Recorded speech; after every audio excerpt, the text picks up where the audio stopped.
Se abre la sesión.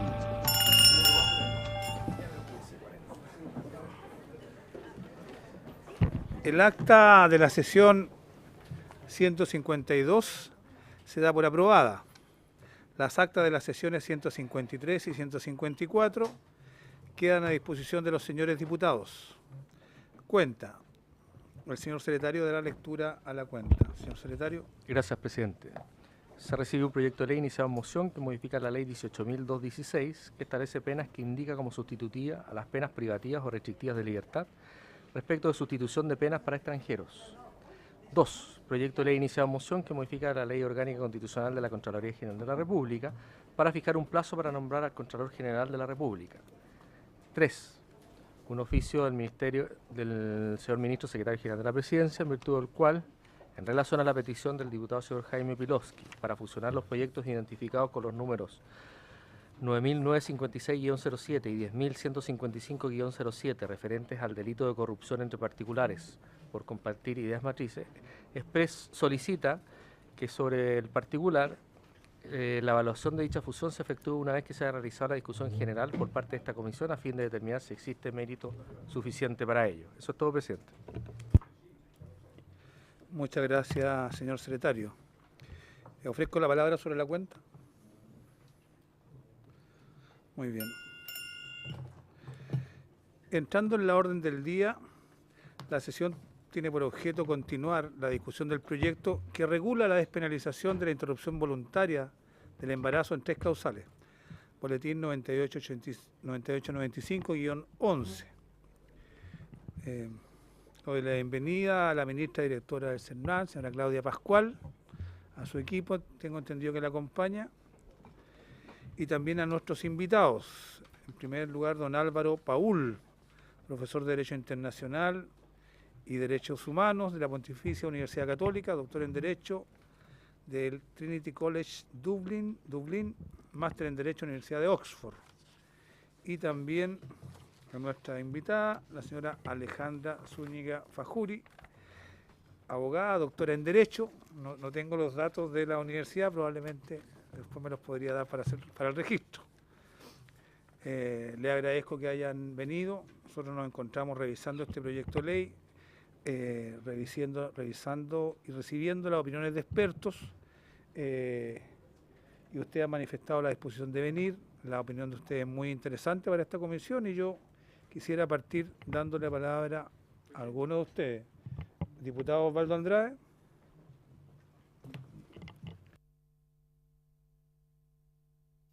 Disculpe lo desusado, pero estaba justo. Es que hay un proyecto que está, entiendo, con urgencia suma, que es el proyecto que establece respecto a los dirigentes sindicales y gremiales la posibilidad de que puedan ser candidatos, una reforma constitucional, que entiendo que ya estamos en condiciones de votarla. Desapareció de la tabla y a mí me gustaría que pudiera considerársela porque está con urgencia del gobierno, ha estado siempre con urgencia del gobierno y del Ejecutivo, y no lo veo incorporado. Entiendo que mañana ya está previsto un proyecto que tiene suma urgencia también, por lo cual no es para eso, pero tal vez sería interesante considerarlo prontamente. Diputado Arturo Esquella. Presidente, y en la misma línea, si es que pudiera considerar el proyecto que establece la inhabilidad para ser candidatos de los jueces de policía local. Sería interesante que lo pusiera en tabla, que también entiendo yo es de fácil despacho. El diputado Urrutia. Pero Sí. algo resolvimos nosotros en el proyecto de fortalecimiento y transparencia de la democracia respecto a los jueces de policía local. Lo podríamos ver, porque creo que fue una materia que revisamos y la aprobamos en el sentido de esa moción parlamentaria. Pero verifiquémoslo. Y diputado Andrade, estuvo en tabla la semana pasada, en una tabla de fácil despacho, y la verdad que al parecer de la comisión, en ese momento, le pareció que requería un poco más de discusión. Entonces voy a ver la posibilidad que la próxima semana, según las audiencias que tengamos, podamos incluirla, pero ya no como tabla de fácil despacho porque pareciera que excede los márgenes de esa discusión bien acotada. Yo creo que hay un trabajo ahí previo a realizar, digamos, pero entiendo que ese proyecto ya tuvo un debate largo en esta comisión y que lo que correspondería sería básicamente votar unas indicaciones que se presentaron en sala. Yo no sé si usted tiene más claridad, diputado Andrade. Sí. Hay un compañero que se nos entregó, se presentaron 2 indicaciones en sala. Efectivamente hay un par de indicaciones presentadas en la sala cuando esto se dio, por eso volvió acá. Por eso no sé cuánto más hay que discutir, salvo hacerse cargo de las indicaciones que fueron presentadas. Ahora, si ustedes quieren, podemos invitar a la presidenta de la CUT. Ya una hora y media que le demos podríamos tener.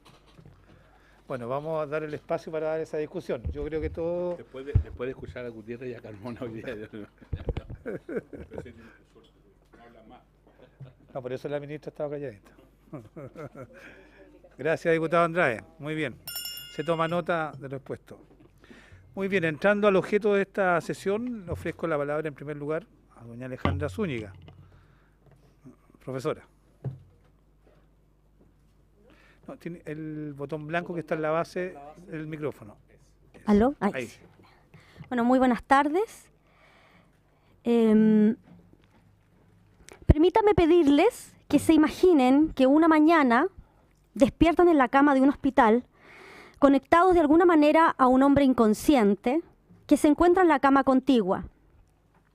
Le dicen que ese hombre es un violinista famoso, que tiene una enfermedad renal y su única forma de sobrevivir es manteniendo su sistema circulatorio conectado al de otro individuo del mismo grupo sanguíneo. Y usted es la única persona con la sangre adecuada. Por ello, una asociación de amantes de la música le ha secuestrado y ha llevado a cabo la operación de conexión. Como se encuentra en un hospital de buena reputación, podría, si quisiera, solicitar al médico que lo desconecte del violinista, en cuyo caso él moriría irremediablemente. Por otra parte, si usted permanece conectado a este violinista durante solo 9 meses, él se recuperaría y podría luego usted desconectarse sin poner en peligro su vida.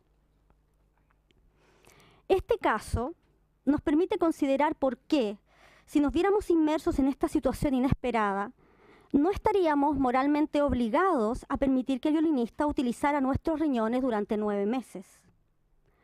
Ayudar al violinista, sin duda, sería un acto muy generoso de nuestra parte. Pero decir esto es bastante distinto que decir que haríamos mal si actuáramos de otra manera y nos desconectáramos. Y todavía más distinto, sostener que ese deber, que ya es supererogatorio, es un deber heroico, deberíamos imponerlo por medio del derecho penal. Luego, aún considerando que el violinista es un ser humano inocente, con el mismo derecho a la vida que el de cualquiera, ello no significa que pueda utilizar el cuerpo de otra persona para sobrevivir. La idea es mostrar el paralelismo de este caso hipotético con algunos casos de embarazos no deseados. En particular, el caso de la niña o de la mujer que ha quedado embarazada como resultado de una violación. Ella se encontraría a sí misma, de un momento a otro, conectada a un feto del cual no es de manera alguna responsable, más de lo que usted habría sido de la vida del violinista. El ejemplo de Thompson nos permite identificar la regla de oro formulada por Immanuel Kant a modo de imperativo moral. Nunca uses a las personas como medios o herramientas, sino que como fines en sí mismos. El filósofo Kant defendió la importancia de los derechos humanos al explicar la diferencia entre las cosas y las personas. Las cosas, según Kant, tienen un valor relativo al que llamamos precio, pero las personas tienen un valor absoluto en sí mismas, al que llamamos dignidad. Por eso nunca debemos tratar a las personas solo como un medio para conseguir nuestros objetivos. Kant creía que la dignidad de las personas nos obliga a tratar a los seres humanos como fines en sí mismos. ¿Existe alguna situación bajo la cual la legislación en cualquier parte del mundo obligue a una persona a sacrificarse con el fin de salvar la vida de otros?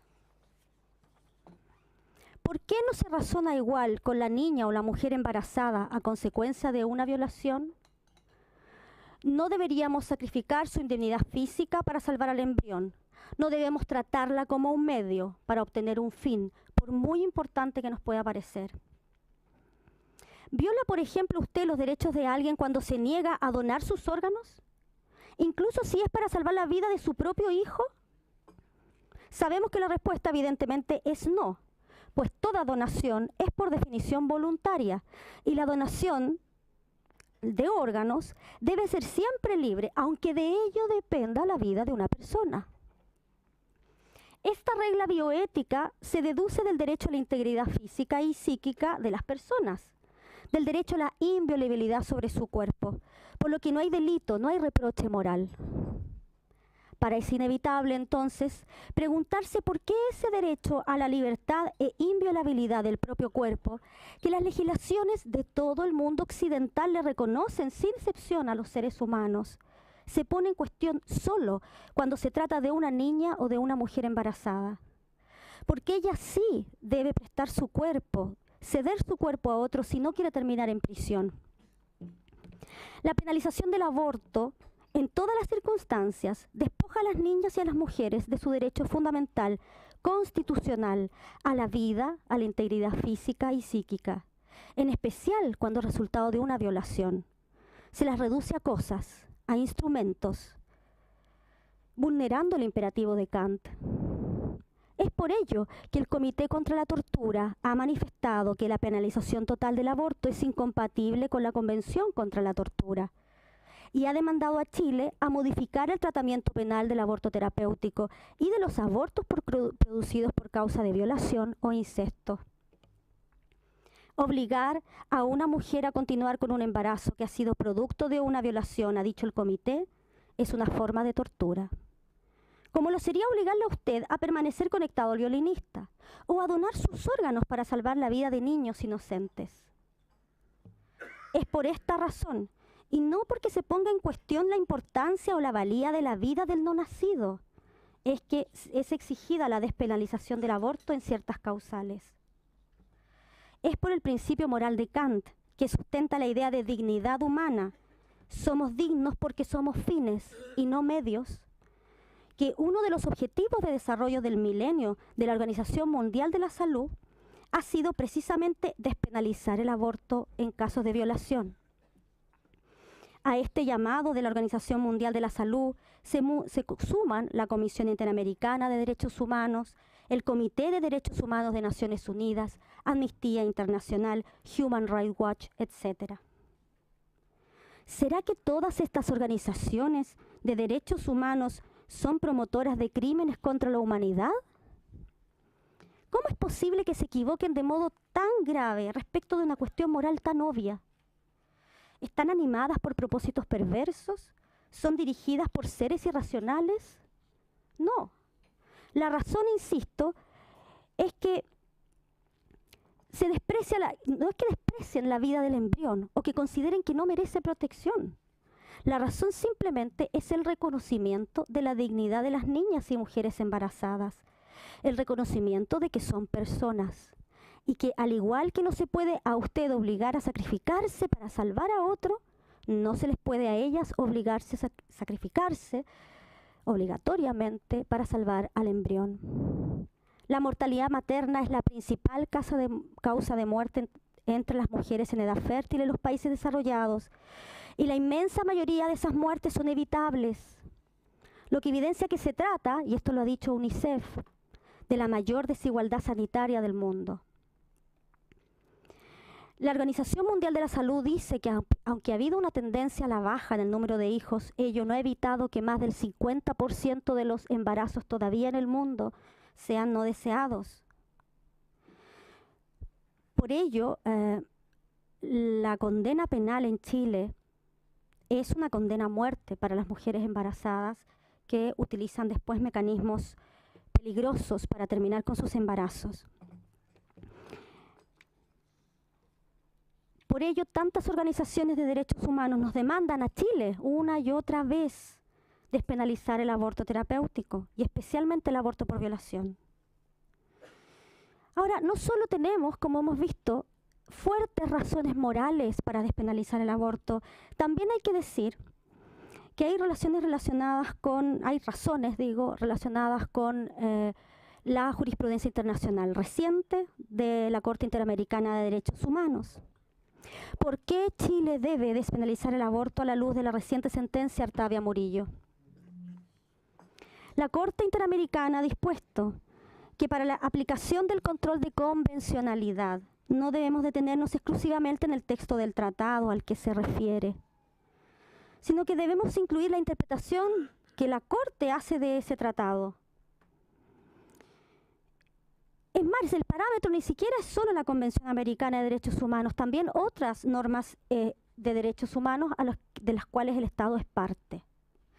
La constitucionalización del derecho internacional de los derechos humanos no solo permite, sino que exige una cierta convergencia en los significados centrales y más relevantes de los derechos en consideración, lo que comporta dar cabida a las interpretaciones que la Corte hace de los derechos garantizados en la Convención Americana. A lo anterior se suma evidentemente la clásica, obligación de los estados de adecuar su legislación interna a los tratados internacionales de derechos humanos, tal como dice el artículo 1 y 2 de la Convención Americana. Recordemos solo algunas de las sentencias de Artavia Murillo. La Corte ha dicho, el articulado de la Convención Americana sobre Derechos Humanos no hace procedente otorgar el estatuto de persona al embrión. Segundo, el objetivo directo de protección del artículo 4.1 de la Convención Americana, que es el artículo donde se protege la vida, el derecho a la vida, es, dice la Corte, fundamentalmente la mujer embarazada.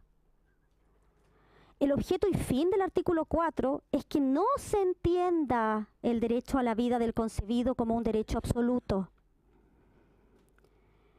A la luz del Pacto de San José de Costa Rica, ha dicho la Corte, la vida desde la concepción y antes del nacimiento es un derecho excepcionable y limitable en la medida en que entra en conflicto con otros derechos, como en especial el derecho de la mujer embarazada.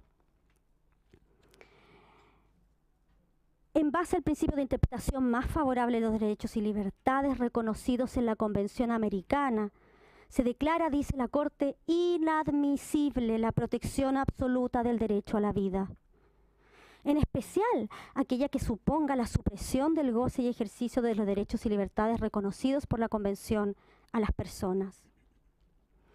Esta conclusión debe motivar un cambio en la legislación chilena. De lo contrario, las posibilidades de que Chile sea nuevamente objeto de sanción internacional por parte de la Corte Interamericana de Derechos Humanos es inminente. Sostener la ilegalidad del aborto es una forma sumamente costosa en vidas humanas de distribuir recursos médicos escasos. La pregunta no es si estamos o no de acuerdo con el aborto, porque sea o no legal, las mujeres hacen abortos, como lo demuestran las estadísticas de manera muy gráfica. La alternativa es elegir entre la vida y la muerte de estas niñas, de estas mujeres. Actualmente mantener las leyes penalizantes significa elegir la muerte o la esterilidad de las niñas y mujeres por conductas que no les son imputables y que no se imponen penalmente en circunstancias similares a ningún otro sujeto de derecho en el ordenamiento jurídico. A veces parece que quienes argumentan a favor de la penalización del aborto por violación incluso lo hacen en base a la idea de que las niñas y las mujeres, una vez violadas y embarazadas, pierden su condición de persona con dignidad, en el sentido en que lo ha entendido Occidente a partir de las obras de Kant desde el siglo XVIII. No se puede dejar de reconocer que el reclamo de las mujeres por el derecho al aborto es un reclamo por una apelación más amplia de igualdad de trato. Si creemos que las mujeres, aún estando embarazadas, siguen siendo personas con dignidad, no podemos aplicarles un estándar de moralidad que no estamos dispuestos a imponer a ninguna otra persona en una condición similar. Si admitimos que las niñas y mujeres víctimas de violación tienen derecho a no sacrificar su integridad física o psíquica, como usted lo tendría en una situación equivalente, entonces debemos reconocerles el derecho a abortar en ciertas circunstancias. El Estado debe hacerlo incorporando esta prestación sanitaria. Además, de manera gratuita en el auge, las niñas y mujeres vulnerables de este país deben tener garantizado el derecho a un aborto seguro con médicos dispuestos a practicar abortos en casos de violación. Este Congreso debiera aprobar este proyecto y de este modo demostrar que las chilenas son, igual que el resto de las mujeres del mundo, también personas con dignidad y derechos humanos. Gracias. Muchas gracias, doña Alejandra Zúñiga. Le voy a ofrecer la palabra entonces ahora a don Álvaro Paul, profesor de la Católica. Don Álvaro. Señor presidente, muchas gracias. Bueno, buenas tardes, señores diputados. Les agradezco mucho la oportunidad de estar aquí. Yo soy profesor de Derecho Internacional y Derechos Humanos y por eso mi presentación va a quedar circunscrita principalmente a eso. Sin embargo, bueno, la profesora Zúñiga partió con una historia que me parece a mí que es bastante gráfica y bastante interesante, y por eso quisiera hacer una pequeña digresión y referirme a ese ejemplo. Me parece que el ejemplo del violinista, que es bastante citado, y aunque yo me parece que no es de lo más aplicable al caso del aborto en realidad. ¿Por qué? Porque son situaciones absolutamente distintas. Por una parte, la situación del violinista es una situación patética en la que se deja al donante, por llamarlo de algún modo, inhabilitado para trabajar, moverse, salir del hospital, mantener sus relaciones familiares, ir a ver a sus hijos, hacer una serie de cosas. Cuestión que es absolutamente distinta con la situación del embarazo. En el embarazo, la mujer en general puede hacer su vida normal y de hecho las mujeres independientes muchas veces trabajan hasta una semana antes de dar a luz. Entonces, en ese sentido, no es igual de inhabilitante que lo que sucede en el caso del violinista. Por otro lado, bueno, la acción de desconectar algo que fue arbitrariamente unido es muy distinta de la acción de desconectar algo que está unido por naturaleza, pero no queremos meternos tanto en ese detalle. Y por otro lado, la señora Zúñiga decía que no existen casos en los que se obliga a una persona a auxiliar a otro solamente por el derecho, y eso no es tan así, y eso se ve todos los días, por lo menos a los que han ejercido en algún momento en el derecho, se van a dar cuenta de que todos los días sucede que abuelos son demandados para proveer alimentos a sus nietos, a pesar de que ellos no hayan tenido ninguna acción que haya dado origen al nieto. Pueden haber estado enojados con sus hijos, pueden haberle dicho 1000 veces que no se juntaran con ese pololo o esa polola, y a pesar de haber estado en contra de esa relación, tienen que auxiliar a los nietos. Y no solamente por 4 meses, 5 meses, 9 meses, sino que por más de 20 años en muchos casos. Y por último, quería hacer una pequeña relación a que la idea de las relaciones de familia no son, por decirlo así, inocuas en el derecho.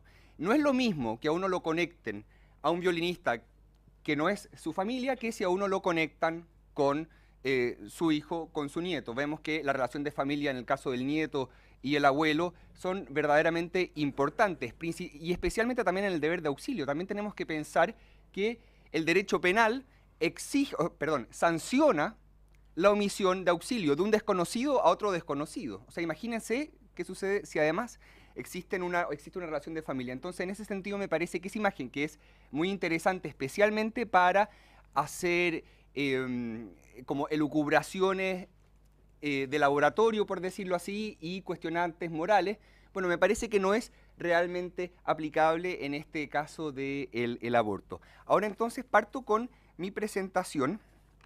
Bueno, sucede que este proyecto de ley nos dice que bueno, este proyecto de ley establece el aborto como un derecho de la mujer. Al hacerlo, su sección de antecedentes nos dice que no adoptar este proyecto de ley sería o pondría a Chile en una situación de vulneración del derecho internacional de los derechos humanos. Eso lo dice en varias ocasiones. Bueno, sucede que esa afirmación no es ajustada a la realidad. A todo esto yo publiqué un capítulo en este libro que me pidieron. Yo no soy de esta universidad, pero me pidieron que lo escribiera. Aquí está un poco más detallado mi argumentación sobre el tema del derecho internacional. Bueno, y entiendo que les regalaron una copia a todos ustedes, por si alguno tiene intenciones de profundizar. Gracias. Bueno, entonces nos dice que no adoptar la ley de aborto pondría a Chile en contra del derecho internacional de los derechos humanos, pero eso no es una afirmación, esa no es una afirmación que sea ajustada a la realidad. ¿A qué nos decimos? Que no hay ninguna norma vinculante que obligue a Chile ni a legalizar el aborto, que es lo que sucede en este proyecto de ley, y ni siquiera a despenalizarlo, que es algo que no está, o sea, a pesar de que este proyecto va más allá que la simple despenalización. Bueno, de hecho, en el derecho internacional, la única norma que establece una obligación de establecer el aborto es el protocolo a la Convención Africana sobre los derechos y deberes de los hombres y de los pueblos en relación con los derechos de la mujer, o llamado de forma más sencilla el protocolo de Maputo.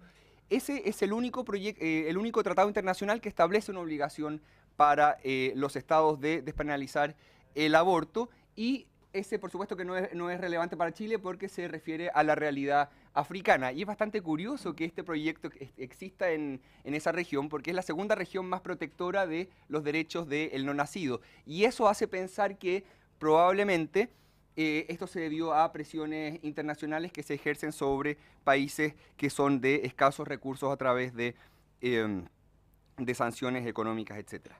Bueno, lo único favorable al aborto que dice relación con Chile en materia del derecho internacional, en el ámbito internacional, no en el derecho internacional propiamente tal, son las recomendaciones de comités, relatores y otros organismos, como muy bien dijo también la señora Zúñiga, que el relator contra la tortura o el comité contra la tortura le ha dicho a Chile que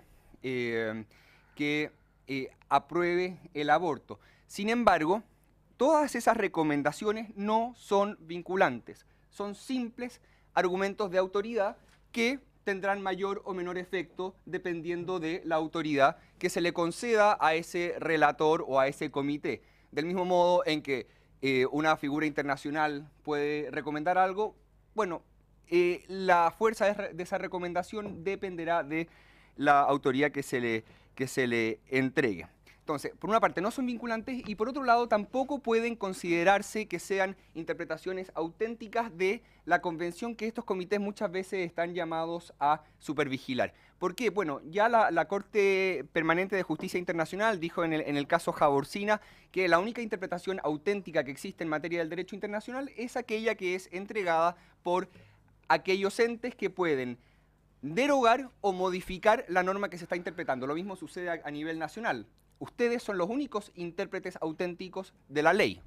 Y eso, como ustedes lo saben, también lo conocen por el derecho civil. Y eso también sucede en el derecho internacional. Las únicas excepciones son aquellas comisiones a las que expresamente en el Tratado Internacional se le ha dado la posibilidad de interpretar esta norma de un modo vinculante, como sucede con la Comisión Ballenera Internacional. Sin embargo, eso tampoco tiene mucha relación con el tema actual. Entonces, estas recomendaciones son solo soft law, que puede tener un cierto efecto en la futura creación del derecho internacional, sin embargo, no son derecho actualmente, son simples recomendaciones.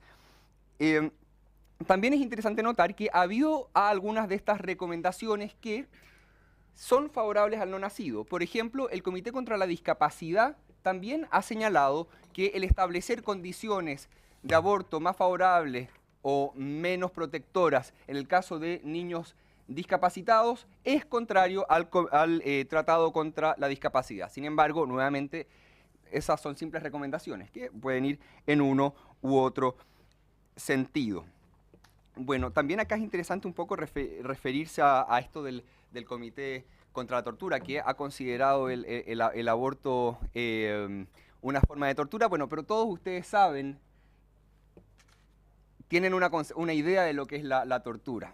Y un embarazo ciertamente no es una forma de tortura. Pero ¿por qué en general se suele meter en este concepto por parte de ONGs, comités, etcétera? Bueno, porque es algo que es muy útil cuando se quiere adelantar una agenda. ¿Por qué? Porque la tortura es algo que está definida en términos muy amplios en el derecho internacional. ¿Por qué? Porque existen distintos tipos de tortura: física, mental, de privación de alimentos básicos, luz, etcétera. Entonces no se quiere definir en forma muy precisa.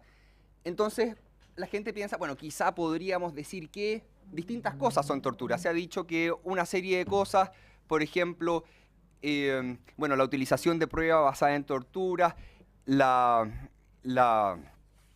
el tener una persona en el corredor de la muerte por cierto tiempo también es tortura. Hay muchas cosas en las que uno puede estar de acuerdo, pero lo que se hace con eso es tratar de meterlo ahí. ¿Por qué? Porque además la tortura, en general muchos afirman que está prohibida por una norma de jus cogens y por lo tanto privaría al Estado de la facultad de aprobar normas en contra. Entonces por eso es que desde el punto de vista del activismo es muy conveniente meter distintas acciones como si fuesen tortura. Sin embargo, estas son puras cosas principalmente doctrinales, ya sea de la doctrina científica, o sea, de alguna parte de la doctrina científica, o de algunos comités que también tienen una cierta visión y que quieren favorecer una determinada mirada. Bueno, entonces, dejando de lado el tema de las recomendaciones de los comités, etcétera, que sencillamente no son vinculantes, es también interesante notar que, a diferencia de lo que sucede, de lo que hemos expuesto, que nos dice que no hay una obligación de establecer el aborto, sí hay normas realmente vinculantes que nos dicen que hay que proteger al no nacido. Ya generalmente se ha dicho hasta el cansancio que la Convención Americana sobre Derechos Humanos protege al no nacido. Es cierto que permite excepciones a su protección, pero de todos modos considera que el no nacido tiene derecho a la vida. Otra norma interesante es el preámbulo de la Convención sobre los Derechos del Niño, la que nos dice que los niños, por su condición, requieren de protección tanto después como antes del parto, es decir, se refiere a los no nacidos. Y los preámbulos deben ser utilizados siempre para interpretar las normas de los tratados. Entonces, si habla del derecho a la vida y se considera que el no nacido es una vida humana, bueno, también entonces se puede considerar que esa convención lo protege. Y además se observan distintos tratados internacionales que no hacen referencia explícita al no nacido, como estos otros dos tratados, pero que hablan del ser humano en términos más generales. En el ámbito regional, es cierto que la Corte Interamericana interpretó el artículo 4,1 de la Convención Americana en el caso Artavia contra Costa Rica. Sin embargo, este fallo no es relevante para la situación que se está discutiendo en este momento. Hay muchas razones para mostrar por qué no es relevante. Sin embargo, vamos a dar solamente tres. Por una parte, se refiere al tema de la fecundación in vitro, cosa que todos sabemos que es bastante distinta a la situación que ustedes están discutiendo. Por una parte, la fecundación in vitro en Chile está autorizada por ley.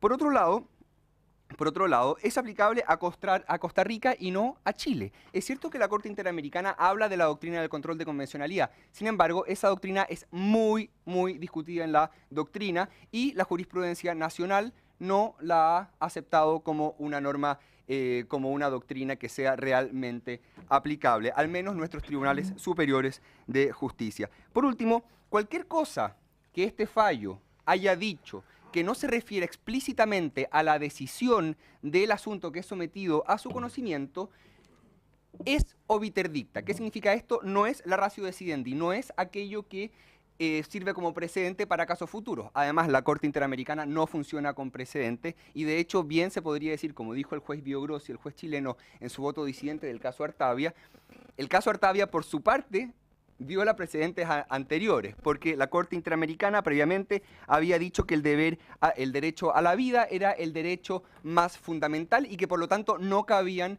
interpretaciones restrictivas, que es lo que hace la Corte en el caso Artavia. En otras palabras, no existe ninguna obligación de Chile de aprobar, de despenalizar el aborto y mucho menos de legalizar el aborto, que es lo que hace este proyecto. Y por otro lado, hay normas que le dicen a Chile que debe proteger al no nacido. Entonces ustedes tienen la libertad para no aprobar este proyecto de ley. Y por otro lado, es interesante, y ya con esto voy terminando, recordar que en el caso de la Convención Americana, ella se basa en la dignidad inherente del ser humano. Ojo, cuestión que es independiente de si el ser humano es o no reconocido como persona a nivel del ordenamiento jurídico de cada país. Esto lo hace porque en la historia del mundo ha sido mostrado repetidas veces que los estados han tratado de quitarle la personalidad a distintas categorías de seres humanos, y por lo tanto la Convención Interamericana dice, a mí no me importa de algún modo lo que ustedes a nivel interno reconozcan como personas, pero esta convención protege a todo ser humano, le quiere le quiere dar un mínimo de protección. Y este mínimo queda claro cuando uno lee el artículo 1.2 de la Convención Americana y que extiende esta protección a todo individuo de nuestra especie. Y también esta protección indirectamente podría desprenderse, esta protección de la dignidad de la persona también se podría desprender de algunas otras normas de tratados internacionales de protección de garantías fundamentales que hablan del ser humano, al menos en su preámbulo, y no solamente del concepto de personas. Así es que eso era lo que quería decir, le agradezco mucho la oportunidad de presentar. Muy bien, le agradezco su exposición, don Álvaro Paul. Ofrezco la palabra a los colegas sobre las presentaciones que han hecho nuestros invitados. Diputado Arturo Esquella. Gracias, presidente. Agradecer a los dos expositores la participación en la sesión de hoy. Y hacerle una pregunta a la profesora Zúñiga. Siguiendo la lógica de la analogía con el violinista, entiendo yo que parte de lo que hacía la diferencia era la voluntariedad, más bien el consentimiento de una persona, el donante, a prestarle, digamos, el servicio, por decirlo también, de alguna forma, a la persona necesitada. Y eso, si uno lo extrapola al caso del aborto, la lógica del consentimiento, y siguiendo también en el mismo ejemplo, se hablaba principalmente del caso de la violación. Nos decía la profesora por qué cuando existe violación, es decir, en este caso la mujer no tuvo la intención de quedar embarazada, ¿por qué tendría, digamos, que llegar a fin? Bueno, eso, si es que uno lo coteja con el proyecto de ley propiamente tal, nos genera una brecha que es bastante importante, porque acá el gobierno, la misma ministra, ha sostenido de que el aborto sigue siendo materia de sanción por parte del derecho penal. O sea, y eso no está en duda. Y son partidarios de mantener tal cual las sanciones como están en el derecho penal, en fin. Lo que están haciendo, se nos ha dicho, es establecer circunstancias excepcionales, que se les va a configurar, digamos, una excepción, pero la lógica, digamos, de asesinar al hijo, por cierto, que sigue siendo materia propia del derecho penal. Entonces, yo lo veo desde el punto de vista de los argumentos que nos plantea en la analogía del violinista, y me da la impresión de que usted debiera estar en desacuerdo con el proyecto. Si es que más aún tomamos en consideración el argumento principal y central de la exposición, que por lo demás le agradecemos nos haya presentado por escrito, que nos es muy útil para el trabajo. Debiera, digamos, esto extenderse a todas las circunstancias, digamos, en que se genera un aborto, y no únicamente a las 3 excepciones. La pregunta derechamente es ¿qué lo que opina la profesora Zúñiga respecto de la circunstancia de las excepciones y no así de la despenalización en su integridad de la conducta, digamos, del aborto? Gracias. Ofrezco la palabra a los colegas. Diputada Claudia Nogueira, tiene la palabra. Gracias, presidente. Saludar a ambos expositores, agradecerles sus presentaciones. Solo para hacer un alcance, a mí me sorprende, me llama la atención que la profesora Zúñiga haya dicho que el aborto es una gran causa de mortalidad materna en Chile. Dije en el mundo. Pero nombró Chile por el caso aquí en Chile, y en Chile porque estamos legislando para Chile, no para el mundo. Y en Chile estamos legislando, esta ley incide e impacta a las chilenas y a los niños que están por nacer, pero no al mundo. Y en Chile, Chile es el país con la mortalidad materna más baja, solo por sobre Canadá en la región. Entonces, si vamos a hablar del aborto, situémoslo en un nivel distinto a considerar que esto es por causa de salud pública, porque aquí han venido desde las 2 ministras a decir que no es por causa de salud pública, porque en Chile no se mueren las mujeres producto de practicarse abortos inseguros.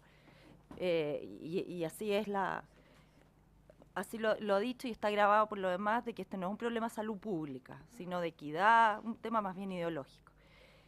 Los tratados internacionales, yo tengo la sensación, y usted me tiendo a confundir y es mejor aclararlo, de que aquí no hay ningún tratado internacional que consagre el derecho humano al aborto.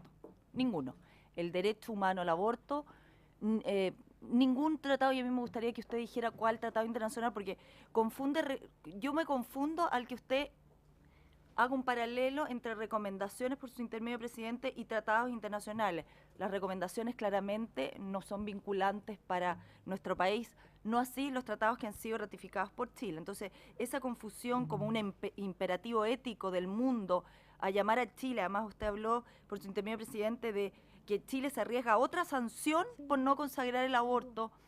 No sé qué imperio, me gustaría que nos aclarara qué imperio de qué tribunal tendría por no consagrar el aborto en Chile, dónde está funcionando, porque la verdad es que estoy confundida en eso y me gustaría que lo aclarara. En cuanto a la despenalización, me parece bien que usted hable de legalización directamente. Esto aquí no se trata de penalizar el aborto, sino de legalizar el aborto. Y en el caso, y aquí consagra 3 casos: el riesgo de la vida de la madre, la inviabilidad fetal y la violación, que es más bien el asesinato de un ser humano inocente que no tiene ninguna responsabilidad, sano además.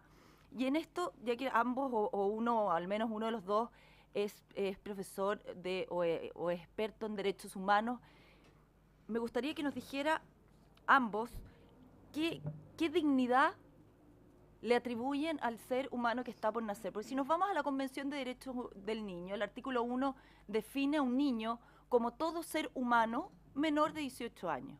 El artículo 6 reconoce el derecho intrínseco a la vida del niño, su supervivencia y su desarrollo integral. Por lo tanto, hay convenciones, porque hay aquellos, y perdonando aquí hacer un paréntesis, hay aquellos que están y aquellas que están solo por proteger la vida de la madre, consagrando que solo la madre tiene la potestad de elegir sobre su cuerpo y el producto del embarazo es más bien un ser que no le atribuye ningún tipo de dignidad, sino tanto en cuanto se lo dé la mujer. Hay otros que están solo por proteger a los niños y hay otros que estamos por proteger la dignidad humana de ambos, tanto de la mujer, que claramente tiene una situación de vulnerabilidad y abandono tremendo cuando tiene que optar por el aborto, tremendo, y ahí el Estado llega siempre tarde, y de un ser indefenso que muchas veces está sujeto, y en este caso que lo consagra la ley, a un simple asesinato por el origen de su concepción. Entonces a mí me gustaría que los dos se refirieran y profundizaran en el tema de la dignidad de ambos, porque cuando vamos a legislar y en estas 3 causales, el riesgo de la vida de la madre, Chile ya lo tiene de acuerdo a la Lex Artis. En el caso de la inviabilidad fetal, cuando un niño viene gravemente enfermo y disponer de su vida ya es cuestionable. Pero en el caso de la violación, cuando un niño se le condena a morir solo por el origen de su concepción, y eso también lo protege la Convención de los Derechos Humanos, que no puede discriminar a un niño por la condición de sus padres, es decir, por la condición de violador de uno de sus progenitores. Por lo tanto, aquí hay claramente también, y en eso me gustaría que ambos profundizaran, una violación tremenda a los derechos humanos del que está por nacer, reconocido por la Convención de los Derechos del Niño como un ser humano. Y en ese sentido, ¿dónde queda aquí equilibrado en estas 3 causales el respeto a esa dignidad humana? Eso me gustaría. Gracias, presidente. Muy bien, tiene la palabra el diputado Fuad Chaín. Diputado Chaín. Gracias, presidente. Saludar a los invitados. La profesora Zúñiga decía que el derecho internacional no le reconocía la calidad de persona al ser humano que está por nacer, ¿ya?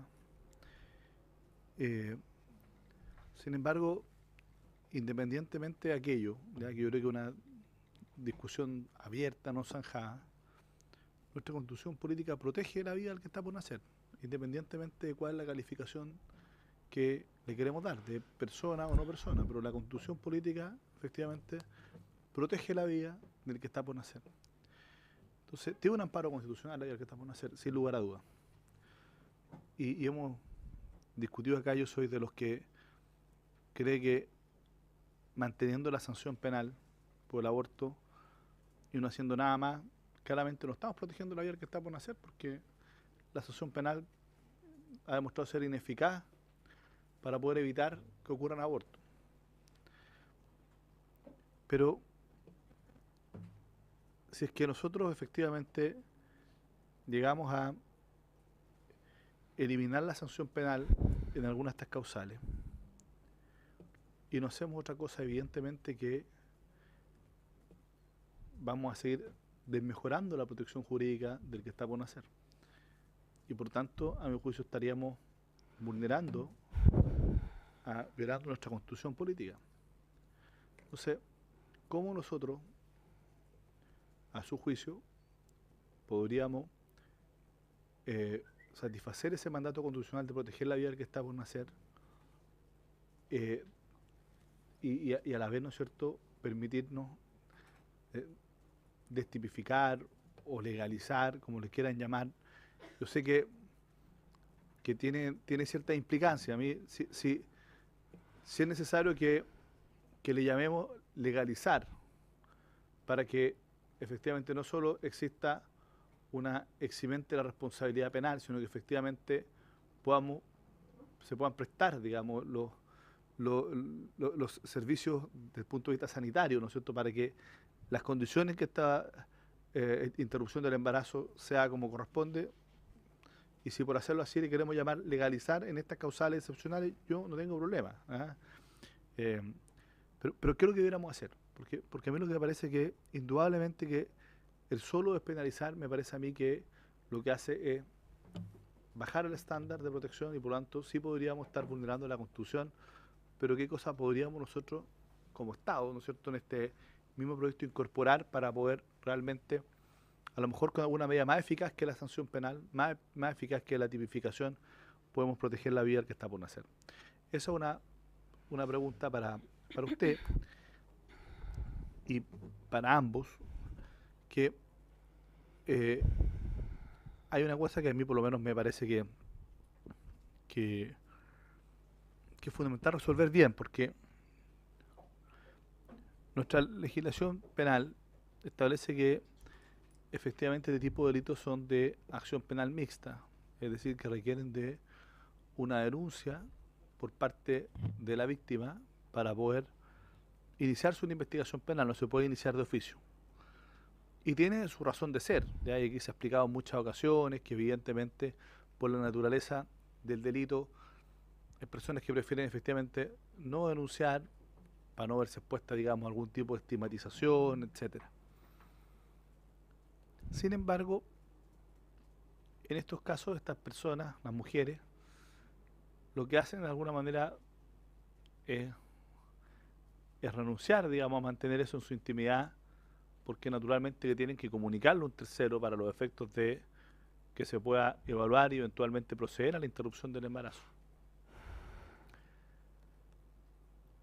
Y a mi juicio, si es que de alguna manera ya renuncia a ese derecho a mantenerlo en su intimidad, en su privacidad, para unos efectos que es el de interrumpir el embarazo y por lo tanto está interrumpiendo la vida de un tercero absolutamente inocente, que no tiene ninguna responsabilidad de lo que ocurrió, ¿no es cierto?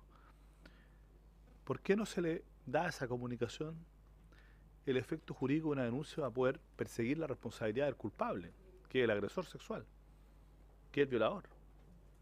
Porque me parece absolutamente inconcebible que nosotros efectivamente permitamos que no tenga una sanción penal y interrumpir el embarazo de un inocente respecto de una mujer que ya renunció a esa intimidad para los efectos de decir, mire, yo voy a contarle a un tercero, se lo voy a comunicar a un tercero para estos efectos, porque no quiero tener ese hijo.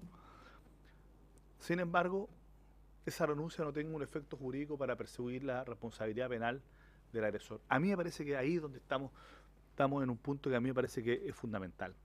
Porque si la persona, la mujer legítimamente no quiere denunciar este hecho, está bien, pero que no lo haga para ningún efecto.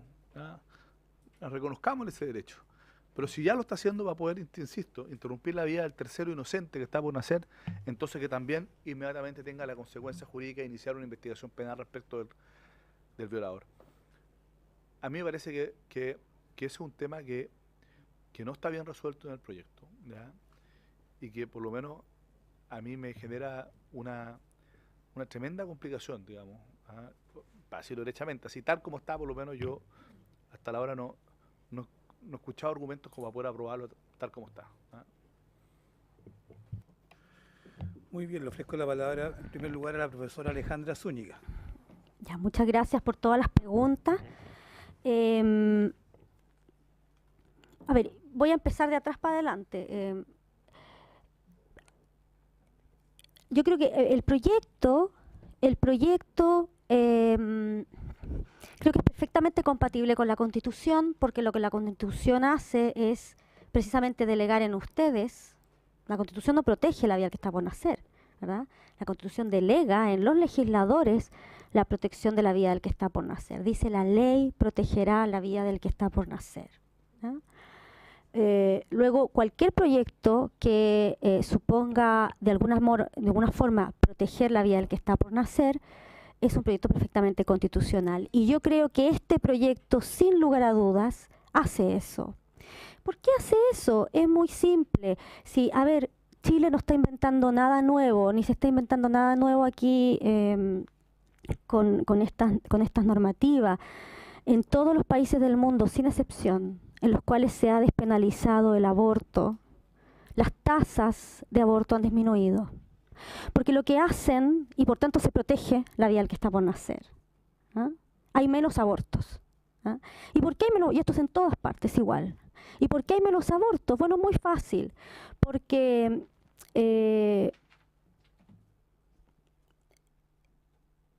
evidentemente una vez que se ha despenalizado el aborto, los países lo que hacen junto con ello, ¿verdad?, es iniciar campañas de educación sexual tendientes a tomarse en serio, ¿verdad?, el problema de los embarazos no deseados.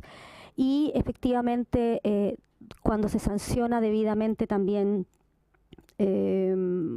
todo tipo de vulneración de los derechos de la mujer en materia de su indemnidad sexual, eso implica necesariamente que la cantidad de embarazos no deseados también disminuye.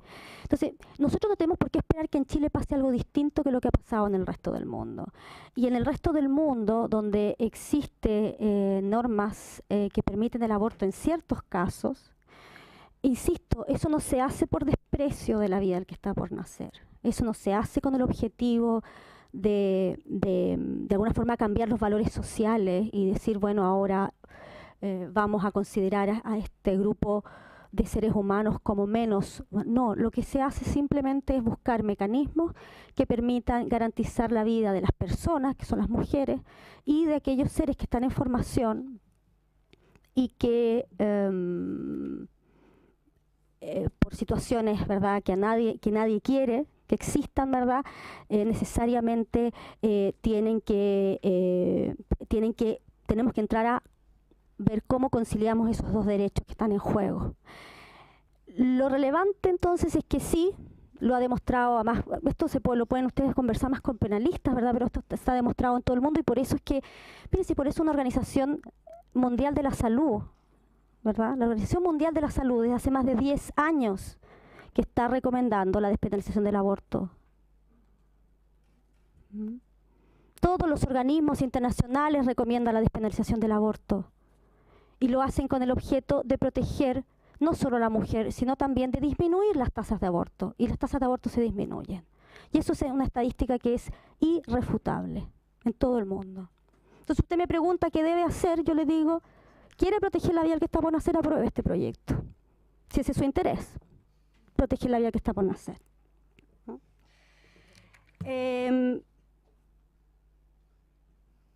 A ver, su integridad física, a ver, voy a volver un poco a lo que se me había preguntado acá y mezclado un poco con lo que comentó el profesor Paul.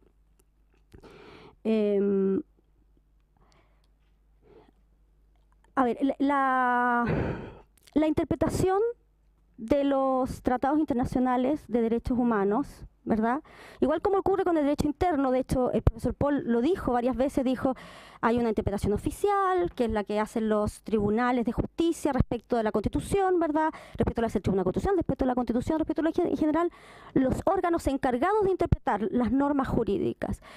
El único órgano que está facultado para interpretar de manera oficial y última la Convención Americana de Derechos Humanos es la Corte Interamericana de Derechos Humanos. Nos guste o no nos guste, es así. La interpretación que la Corte Interamericana de Derechos Humanos dio del derecho a la vida es la que está en Artavia Murillo. Y esa interpretación ya fue hecha.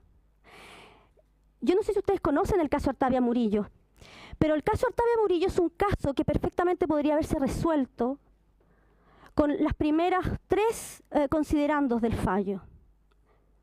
¿Ah? Porque es un caso efectivamente sobre fertilización in vitro. La Corte dice, este caso que es fertilización in vitro, no se ocupa de aquellos seres concebidos. Porque la fertilización in vitro, dice la Corte, supone fecundación y no concepción, hace toda una diferenciación de términos. Luego, este caso no está dentro de lo que es la protección que da la Convención Americana al que está por nacer. Y podría haber terminado ahí el fallo. Pero la Corte no hace eso.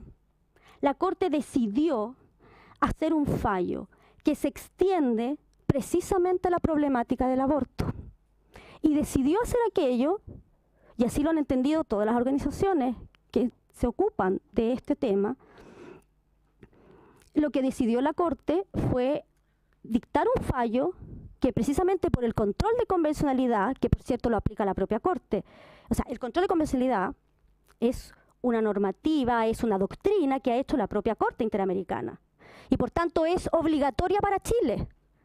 Es obligatoria para Chile. Es obligatoria para Chile porque si Chile... A ver, ¿qué le puede pasar a Chile si no se aprueba este proyecto? La Corte Interamericana en muy poco tiempo, se los garantizo, va a dictar un fallo en contra. Es que no hay otra alternativa. No hay otra alternativa. ¿Ah?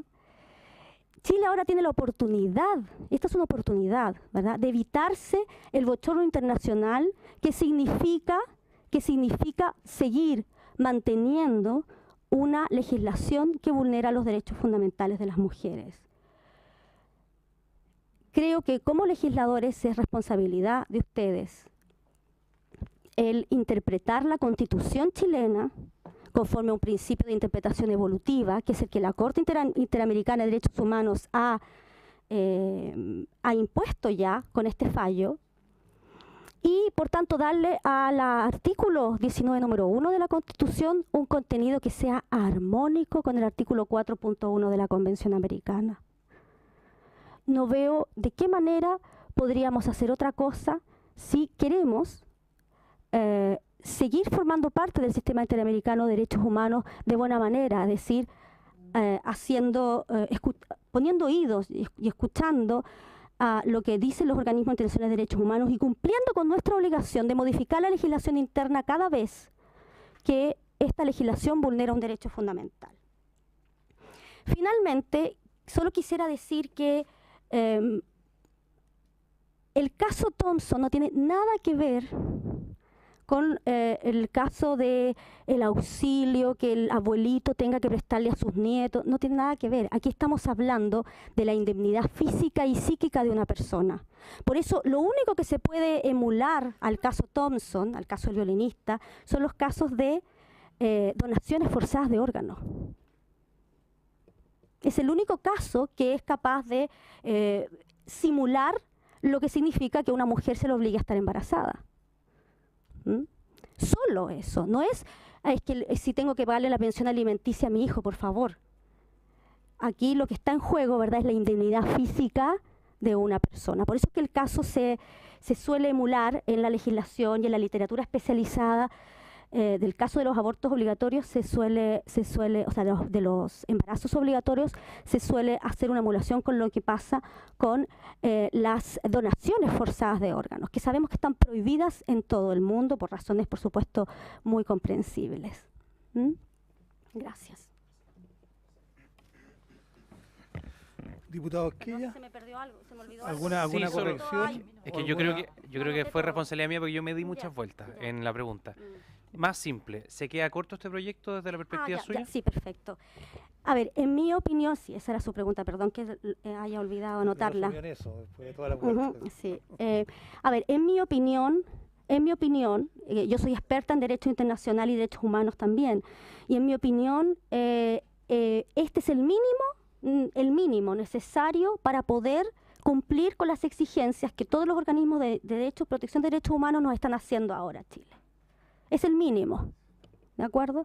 O sea, una legislación que, si alguna de estas causales falla, vamos a tener una sentencia condenatoria a la Corte Interamericana, seguro. Entonces, este es el piso mínimo. Si usted me dice se queda corto, probablemente sí, porque podríamos ampliar en más causales, pero en mi opinión, si esto se aprueba, podemos al menos salvarnos de tener una sentencia condenatoria y podemos responder además positivamente a todas las declaraciones, a todas las peticiones, a todos los informes que le han solicitado a Chile que modifique su legislación interna por parte de organismos internacionales. Y no creo que esas declaraciones, que esas peticiones, que esos informes no tengan ninguna fuerza obligatoria.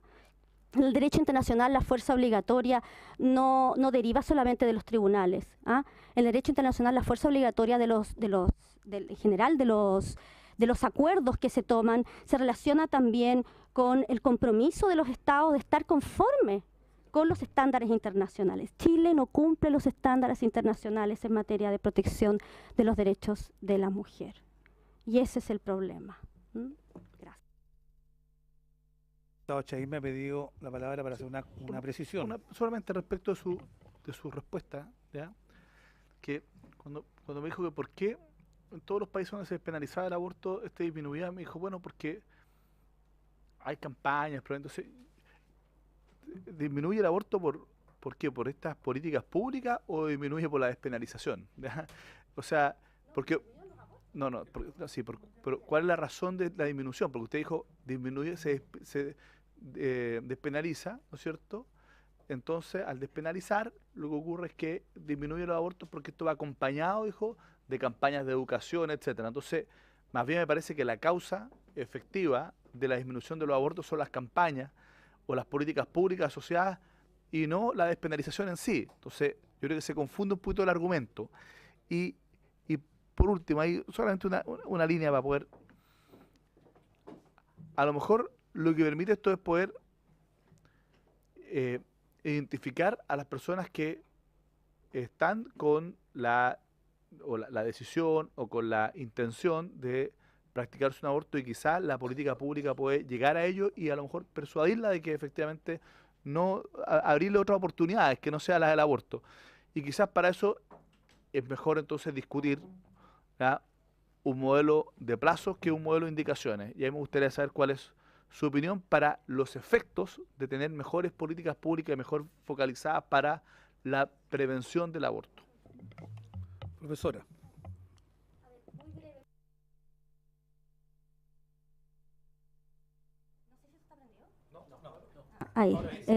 Perdón, muy breve. Y ahí ahora vuelvo a lo que había mencionado la diputada sobre el tema de la dignidad, que perdón por no haberme referido a eso, porque fueron muchas cosas. Tiene relación con eso. El problema de la posibilidad que se plantea de en vez de despenalizar el aborto en estas tres causales, buscar mecanismos para convencer a las mujeres a que no se hagan abortos, en mi opinión, creo que eso, el pecado de alguna forma que está detrás de eso y que se comete, y lo puse en, digamos, toda la primera parte de mi exposición, ¿verdad?, dice relación con la dignidad, ¿verdad? Si hacemos eso, estamos desconociendo que la mujer es una persona, primero, que tiene dignidad y por tanto derecho a no ser obligada a continuar con un embarazo no deseado. Porque usted tendrá que acordar conmigo que por mucho que usted pueda hacer campañas con el objeto de incentivar a las mujeres que han sido violadas, a las niñas que han sido violadas, ¿verdad?, y que han tenido, que han quedado embarazadas a consecuencia de eso, de seguir con el embarazo, usted va a tener un cierto porcentaje que lo va a decir que bueno, ¿verdad? Usted la va a poder convencer, pero va a haber un porcentaje que no va a poder convencerlo. Y la pregunta es, ¿qué pasa con la dignidad de esas mujeres, verdad? Insisto, la dignidad, además el concepto de dignidad es un concepto moral que ha trabajado la teoría política desde el siglo XVIII en adelante. La dignidad fue definida por Kant y la dignidad está asociada a la capacidad de poder tomar las propias decisiones morales. Eso es un ser digno.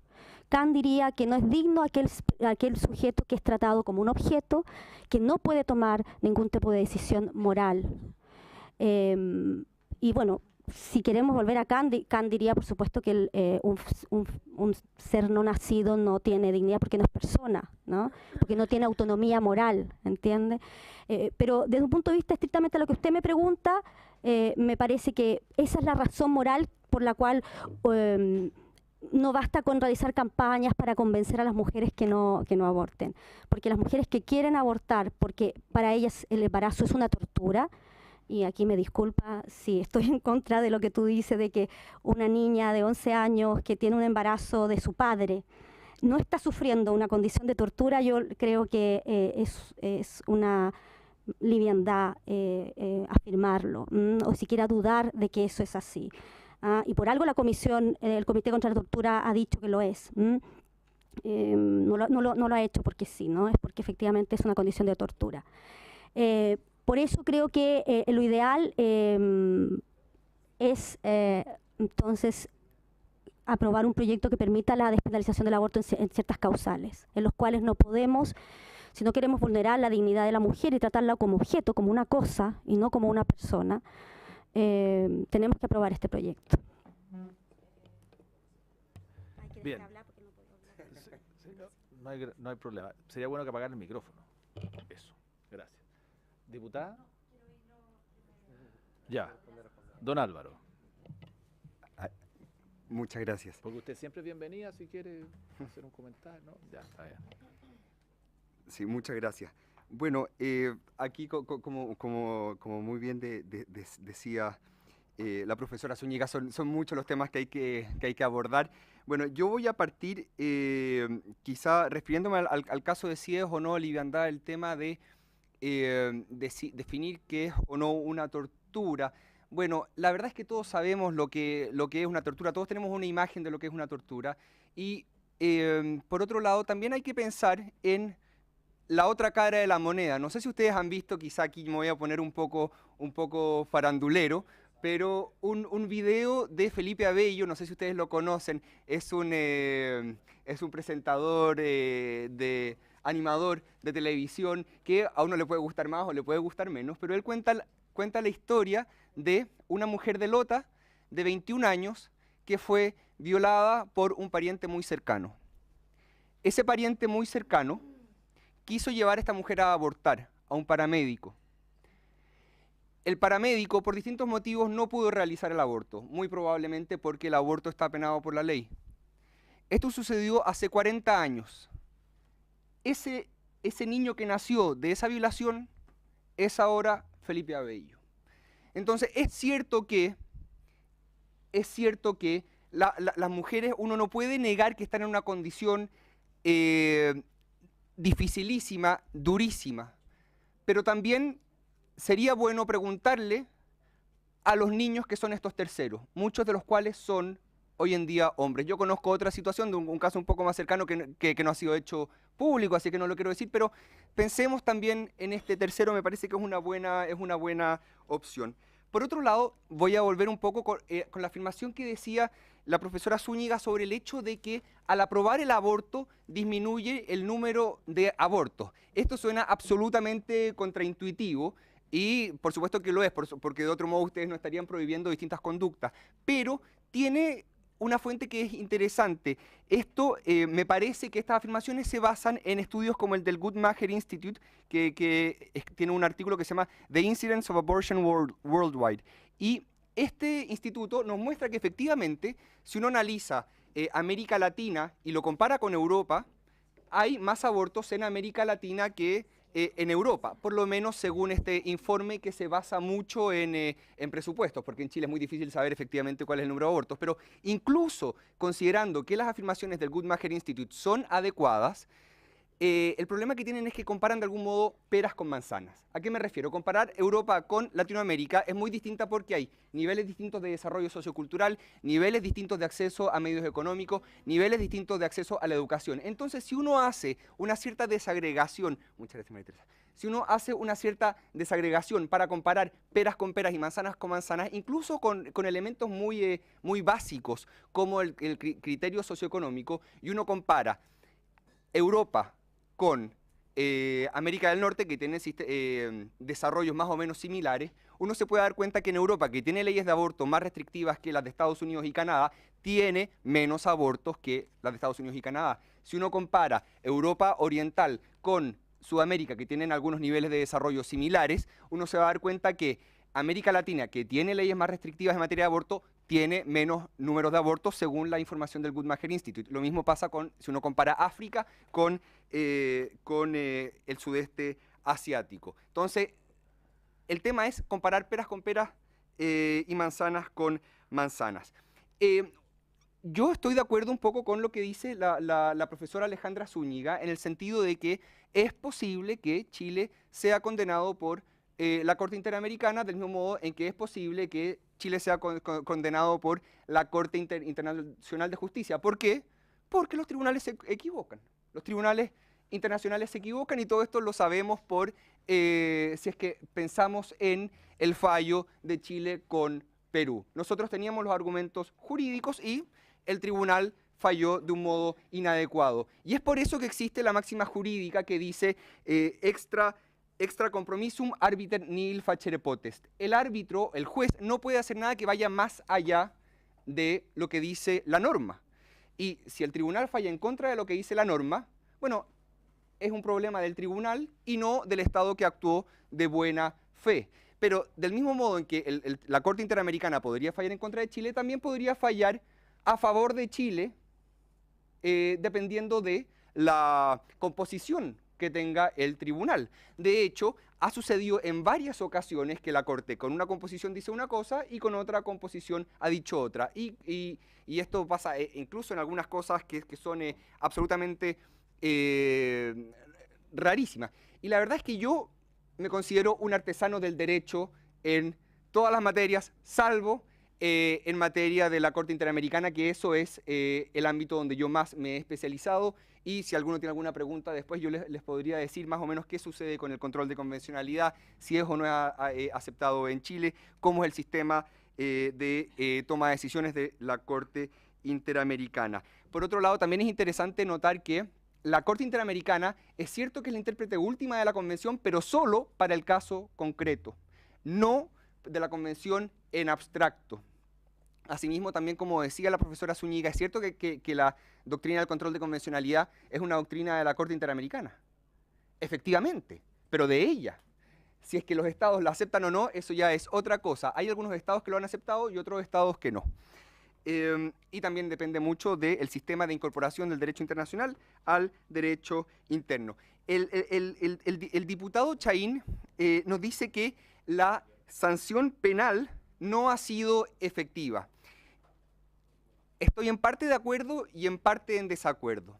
Estoy en parte de acuerdo en el sentido de que efectivamente se siguen cometiendo abortos, porque lo mismo sucede con normas sobre el homicidio, distintas normas. Siempre van a haber actos contrarios a la ley. Sin embargo, sí ha sido muy efectiva en lo que dice relación con el fijar un estándar, que dice que el no nacido es persona que la vida humana, que la vida humana requiere ser defendida. Y es por eso que efectivamente en Chile hay un respeto por la vida que no se observa en otros países del mundo. Si miramos la cantidad, el porcentaje de, por ejemplo, niños nacidos con síndrome de Down, todos conocemos niños con síndrome de Down que son encantadores, llenos de amor, que tienen unas capacidades diferentes efectivamente, pero muchas veces tienen capacidades que van mucho más allá de nosotros. Bueno, Chile es el país que tiene la mayor tasa de niños con síndrome de Down. ¿Por qué? Porque en Chile sabemos que la vida, incluso de personas con defectos, es una vida que vale la pena. Entonces, ese es parcialmente el efecto de la norma sobre el aborto. Porque en Chile y en todo el mundo siempre se piensa que lo legal es moral. Y por lo tanto, si es que se hacen excepciones en materia de aborto, bueno, algunos empiezan a pensar que eso es algo aceptado. Por último, en relación con lo que decía también nuevamente el diputado Chaín, que también estoy de acuerdo en algunas cosas sobre el tema de si la legalización o despenalización es una cosa meramente semántica, pero hay también que considerar que el tema de la legalización del aborto no solamente no solamente va a permitir que se realicen abortos en hospitales o clínicas, sino que también hace otra serie de cosas que van más allá. Por ejemplo, exige a prestadores institucionales de salud realizar abortos, es decir, genera obligaciones para los médicos, por ejemplo. Señala que para excusarse es necesario hacer uso de la objeción de conciencia, la que tampoco se extiende a todo el mundo. También establece que este nuevo derecho al aborto puede ejercerse por sobre la voluntad paterna. Y también nos dice que el acompañamiento no puede buscar incidir en la decisión de la mujer. ¿Qué significa esto?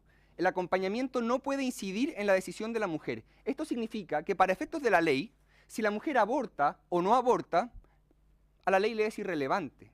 De algún modo, eso nos muestra que para la ley el valor de la vida no nacida desaparece, porque no puede recomendar una decisión por sobre la otra.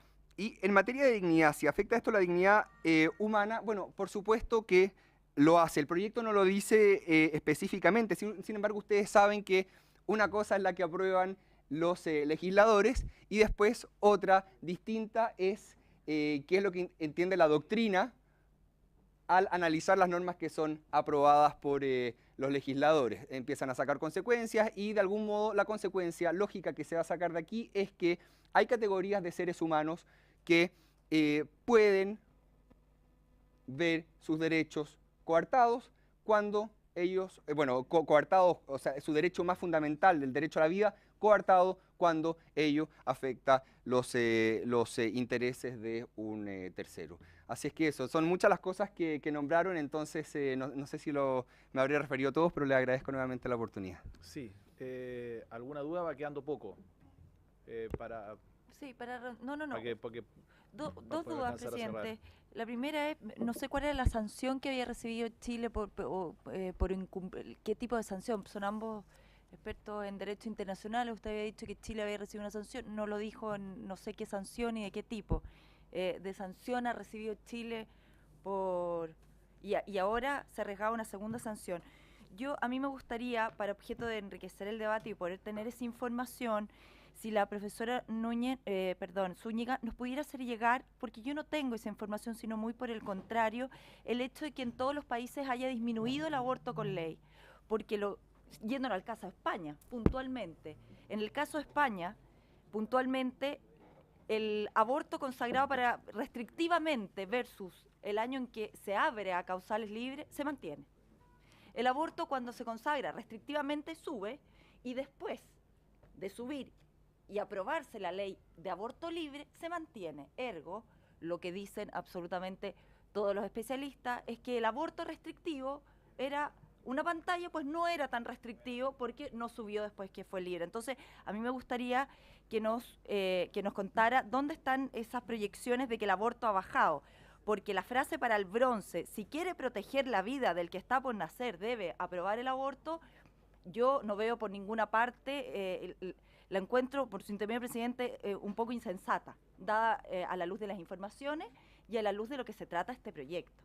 Determinar la vía de seres inocentes que no pueden defenderse. Y ninguno de los dos se habló de la dignidad humana y más bien, yo vuelvo a insistir en eso, a la dignidad humana del ser que está por nacer, porque además la profesora Núñez hablaba de que la Constitución mandata a la ley que protegerá a la vida del que está por nacer. No es así.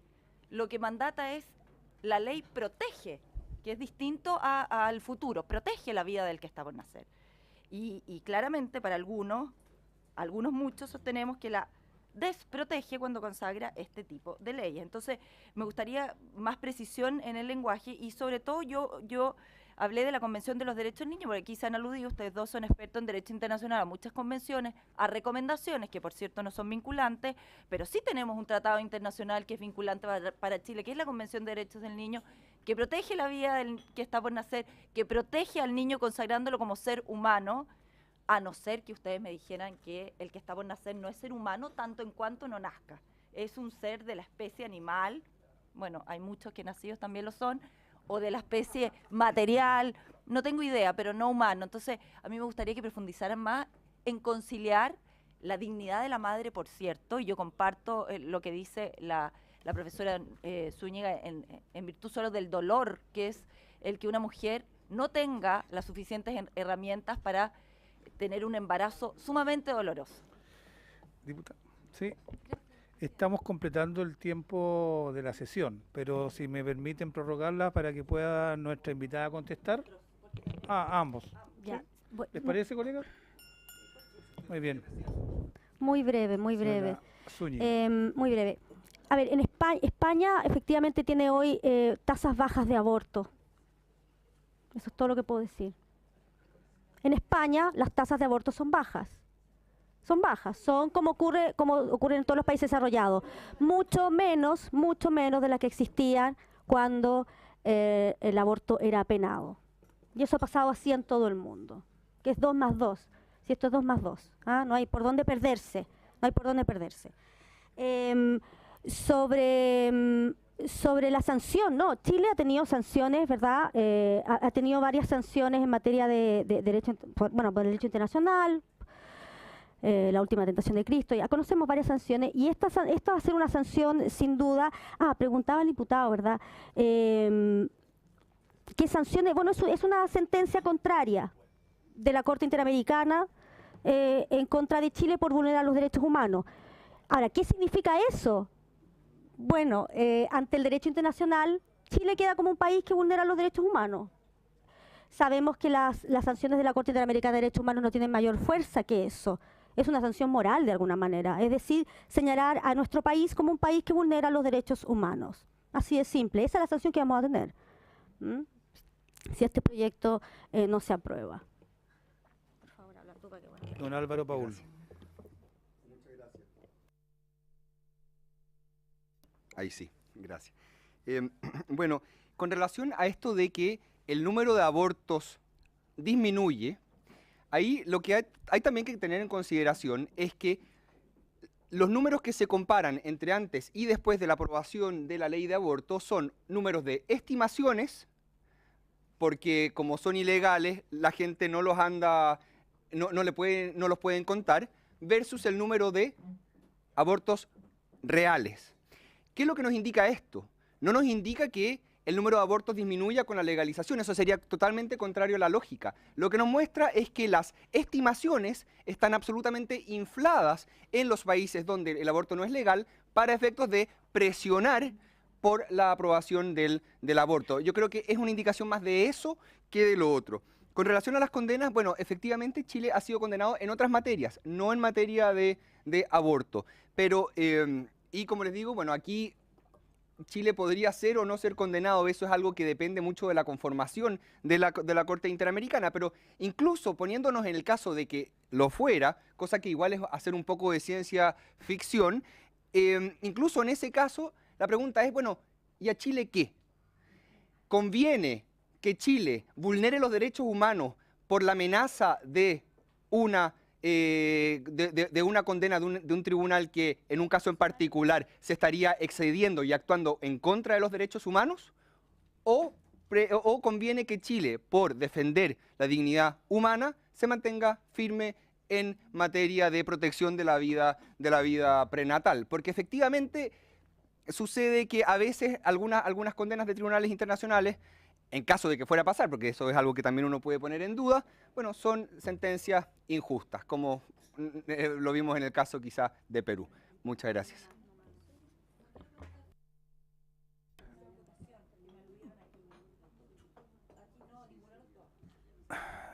Pero la sesión está concluida, diputada Nogueira. Usted ha tenido muchas oportunidades de poder intervenir. Colegas, Presidente, si me permiten... me han aludido aquí, en esta sala, y ha tuiteado Miles Chile que estoy discriminando y tengo derecho, porque esto está televisado, y dado a las redes sociales, que usted muy bien sabe, tienden a inmiscuirse en cosas que más vale dar la interpretación que se debe, darme la oportunidad de poder decir, primero, aquí dice Miles Chile, que debe haber alguien aquí de Miles Chile, dice diputada Noriega, le aviso al representante Miles Chile aquí que soy Nogueira, no Noriega. afirma que el feto no es culpable de que de uno sus progenitores sea un violador. Diputada, le preguntamos, ¿la mujer sí? Presidente, Pero, por supuesto que no, estaba aludiendo... Diputada Claudia, yo le voy a dar el derecho a réplica, pero entienda... Perfecto, gracias, pero tengo derecho a contestar, presidente. Pero mire, las redes sociales son un ámbito digital y usted puede contestar en ese ámbito. Es que las opiniones hacen realidades, presidente. Esta sesión es pública, ha sido transmitida y su posición ha quedado cristalina para el que la quiera ver. Es que pero que utilicemos esta comisión para abrir un debate sobre las redes sociales me parece presidente, que aludí al principio de no discriminación. Tiene toda la razón. Hágale todas las respuestas que quiera, con todo lo que usted quiera, pero que son de redes sociales. Es necesario decirlo y aclararlo y usted aquí. ya lo dijo ya. Gracias, diputada Nogueira. Colegas, de acuerdo a lo que habíamos estipulado, corresponde levantar la sesión. Yo solo advertir que, de acuerdo a la urgencia que tenemos, esta concluye el 26 de diciembre. Estamos llegando al término de las audiencias que habíamos presupuestadas. Sí, ¿no? Estamos siendo observados. Vamos a hacer un esfuerzo. Ya lo hemos felicitado ya por el rol que le toca cumplir. Vamos a hacer un esfuerzo para una última sesión para todos los que no han podido venir o no han querido venir, pero tengamos claro que estamos en fase de entrar en votación dentro de las próximas semanas. No. El 26 de diciembre vence la urgencia y debiera ser despachado al menos desde esta comisión. No. Pero veamos, lo que pasa es que ya estamos completando lo que teníamos que hacer. Yo voy a revisar lo que hay, todo lo que ha quedado, y voy a hacer una citación última con todas las autoridades que queden. ¿Les parece? Muchas gracias, colega. Se levanta la sesión.